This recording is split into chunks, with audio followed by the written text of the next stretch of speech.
La deuxième histoire que je vais vous raconter, c'est l'histoire de George Bush, le président américain. Voilà un jour George Bush qui meurt. Et il va tout droit en enfer. Hein. Et dès qu'il arrive en enfer, il est accueilli par Satan. Et George Bush qui voit Satan, il lui demande où est Ben Laden.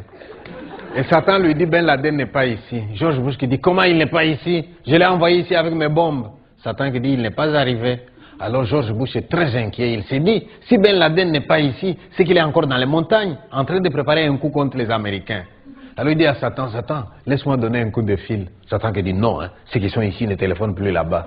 S'il te plaît, Satan, sois gentil, hein, juste une minute s'il te plaît. Il faut que je dise aux Américains, ils doivent être vigilants. Tu vois bien que Ben Laden n'est pas ici. Satan qui lui dit, vas-y, mais sois bref. Et il prend le téléphone et il appelle les Américains. Il leur dit, Ben Laden n'est pas ici, soyez vigilants là-bas.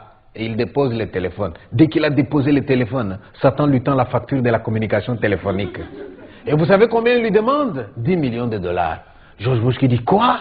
Je veux parler pendant 1 minute seulement et tu me demandes 10 millions. Satan qui lui dit, ah oui, les États-Unis, c'est pas la porte d'à côté. Hein. Allez, tu payes. Eh bien, on ne discute pas avec Satan. Hein. Il prend son chèque, il tire un chèque, 10 millions, il paye. La reine Elisabeth d'Angleterre qui dormait dans son coin se réveille. Elle veut téléphoner aussi. Et Satan qui lui dit, mais toi tu étais calme jusque-là, c'est quoi? La reine qui dit, laisse-moi téléphoner. Tu sais, l'accident de Diana, là, c'est pas clair. Hein. Je voudrais savoir où ils en sont avec les enquêtes. Elle prend le téléphone, elle aussi. Elle parle pendant 2 minutes. Dès qu'elle a fini, facture 10 millions de livres sterling. Mais Satan, t'es pas gentil, hein? Satan qui dit, je n'ai jamais été gentil, moi. Allez, tu payes. Elle prend son chèque, elle tire un chèque, elle paye. Il y a un troisième, un dernier qui veut appeler. Et le troisième, vous savez comment il s'appelle? Mobutu, l'ancien dictateur du Congo. Et là, Satan qui dit au Mobutu, Mobutu, toi tu t'es calme, hein? Tu es assez dérangé comme ça quand tu étais sur terre. Mobutu qui dit, il ne faut pas exagérer, hein? J'ai dérangé quand j'étais sur terre. Allez voir maintenant après moi, tiens. Eh bien, il prend le téléphone. Mais pauvre Mobutu, au lieu de faire comme les autres qui ont parlé pendant 2 minutes, Mobutu parle pendant 1 heure tellement il y avait des problèmes au Congo.